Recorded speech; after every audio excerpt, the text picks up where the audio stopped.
Hello everyone, assalamu alaikum and welcome back to my channel. I'm back with another brand new tutorial for you guys, and in this video I'm going to show you how you can make handmade or recycled papers at home.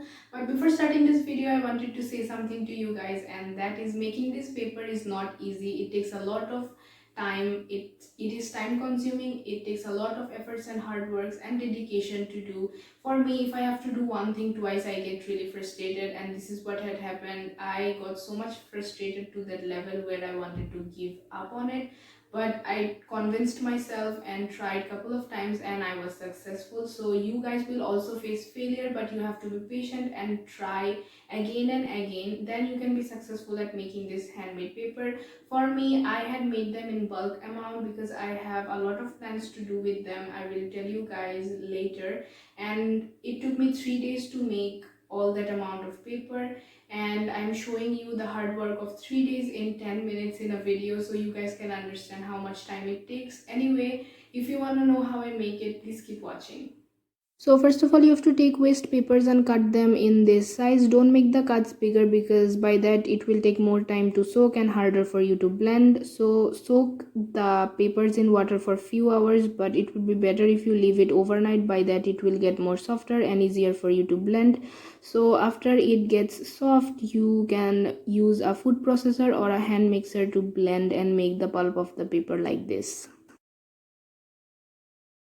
For the round ones, I'm using embroidery hoop and a window shield or any kind of net, except the fabric ones. You can get this kind of net or window shield in any hardware store, and you're gonna attach the net inside the embroidery hoop just like you attach the fabric on it, and then you're done with the round ones. And for the square one, I'm using a photo frame. This is A4 size, and I've removed the glass and the cardboard, and then I've stapled the sheet with stapler. You can also use glue, and this would be permanent. And here you have to use a second sheet inside, and you're gonna tuck it in like this, and you will see why I'm using this technique. So then you are done with the square frame ones.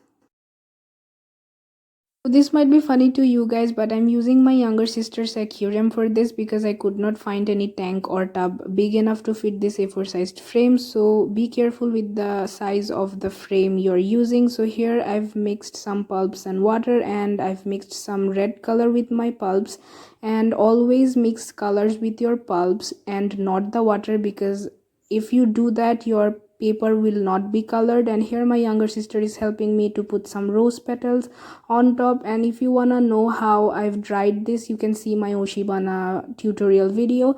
And after taking out the pulps like this, you're gonna flip the frame over, and then you're gonna need a sponge to soak the excess water from the frame. And after doing that, you will see that the net I've used inside has fallen down, and this is exactly why I've used the second frame. If you don't, sorry, the second net, if you don't use it, then your handmade paper will be a fail. I've tried it without the second net and it did not work out. Anyway, you are gonna have to use this technique, and after taking the frame away, you will have to soak the excess water again, and after that you have to remove the net very carefully, and then you will see that the paper came out really good like this. And after that, you're gonna set it aside for drying. For the circle one, I'm using the same technique, but instead of using the flat side, I'm using the opposite side. And always remember, you have to give the water a good mix before you pick up the pulp, because the pulp always settle down at the bottom very easily. And always pick up your frame from the left side. By that, you're gonna pick up a good amount of pulp inside your frame. And after that, distribute the remaining water inside the frame like this, and by this your pulp will get evenly distributed inside the frame. And after that, let the remaining water fall inside the tub, and then take the frame out.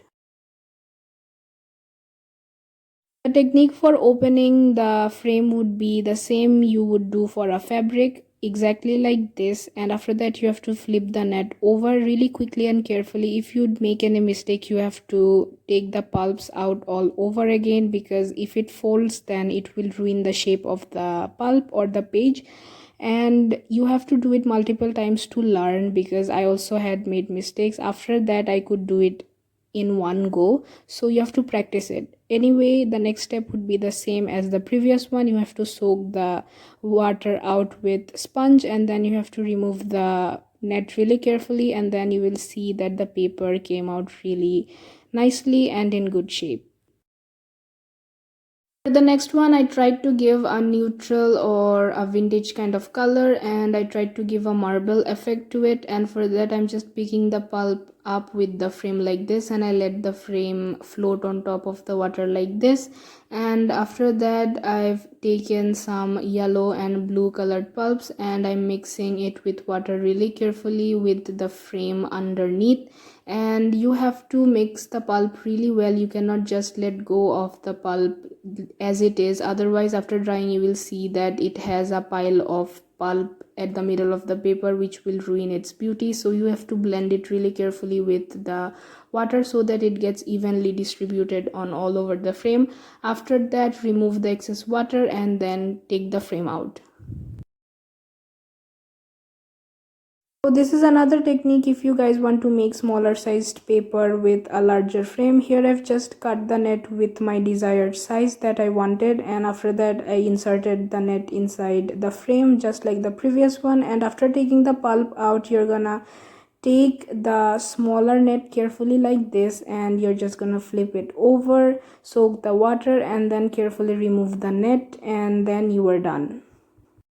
While removing the net, sometimes you will see that your paper got torn or stuck on the net. You don't have to worry about it because you will always not be successful. So what you can do is you can take some extra pulp and you can put it over the place where it got torn and flatten it out with some water. And at the bottom part you can see that it's really thin and you can see the red fabric from underneath. That's why I'm retouching on that area as well. Then use a little bit of water to flatten it out and you are good to go. For your convenience, I'm showing you guys the exact same thing for the second time, and I could not show you guys the part where I've picked up the pulp from the aquarium because I already transferred the aquarium on another place for my convenience, and as it was very heavy I could not pick it up and keep on the table where I'm shooting. That's why I could not show you guys, but you will have to pick the pulp up from the aquarium just like you did for the previous ones, and then you're gonna let it sit for drying. And this is how the looks like after drying. Mine took 2 days to dry because it was raining, but if you have a good amount of sunlight and it's a sunny day, then it's gonna dry in few hours or in 24 hours. It's not gonna take 2 days. But if you take it out before drying, you're gonna tear it up, and even after they dry you have to be very careful and fold your cloth like this to pull it out, otherwise it has a chance of tearing really easily. So be careful while you pull them out. Just fold the fabric like this from underneath the paper and just give it a nice pull, then it's gonna come out really smoothly. And also be careful with the fabric you are using underneath. Mine was releasing color and I didn't know, that's why they are stained in red colors. And these are the A4 sized ones. And also be careful with the fabric. Don't use a brand new piece of cloth, otherwise you will ruin it, because I've noticed that the rose petals I've used, they were releasing colors and I'm not sure they will go after washing or not. So be careful, don't use a brand new piece of cloth, instead use a waste one.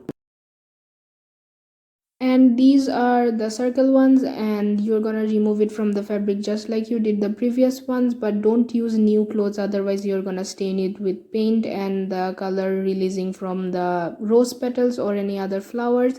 And here I did a mistake, and that is I've mixed the paint with the water instead of the pulp, and that's why it leaves this kind of spots or dot of paint on the paper. But I'm not unhappy with it, I'm happy, but I wanted the papers to be fully blue or fully black, but it did not happen. And you have to remember that your page will always dry a lot more lighter than it was while it was wet. As I failed and didn't know that if you mix color with your water, your paper won't get colored. That's why I've tried the other way around, and instead of coloring the water, I colored the pulps later and I was successful, and you will see the colors in a minute. And these are the circle ones, and these are the shapes that I tried at first and they were successful. That's why I tried the A4 one and the mini ones on the third time.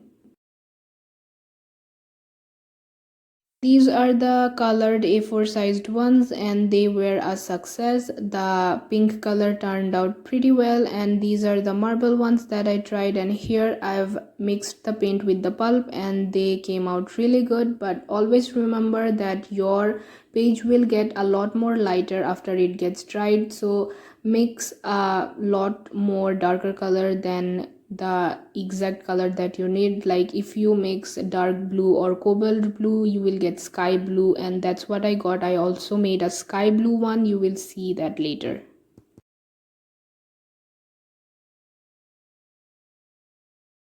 And these are the more colored ones. I've made it in purple, pink, blue, some more marbled ones, and some of them are in neutral or vintage kind of color. And I folded them in half because I had a wish to make a vintage junk journal with these handmade papers, and my sister is stitching the journal for me, and it's only halfway finished and it's in progress, and here it is. And yes, it's gonna be really big and fat, and that's how I wanted.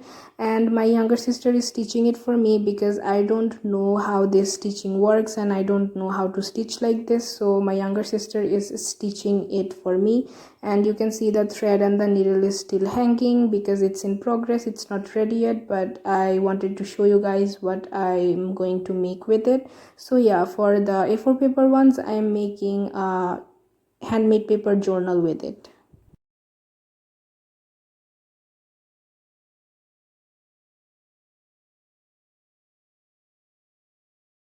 And these are the mini ones, and I didn't make different kind of colors with it because they were the third and the last batch, and I've been working for 3 days non-stop. That's why I was really tired and I didn't have any energy to make different kind of colors. That's why I've just made blue and purple with it because they are my favorite colors.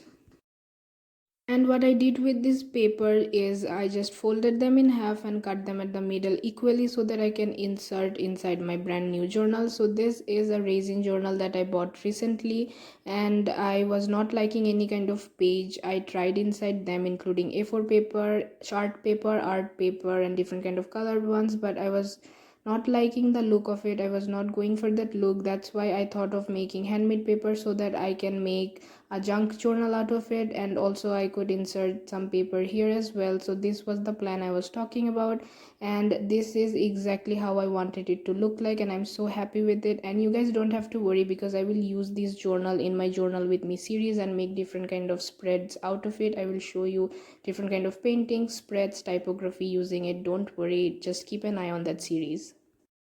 So if you guys enjoyed this video, please give it a big thumbs up, share and subscribe to my channel, and also leave your feedbacks in the comment section down below. Tell me what you want to see more from me and want me to try out. Also, if you have any confusion regarding any video and if you need any help, you can DM me on my Instagram. Till then, take care. I'll see you on my next video. Bye.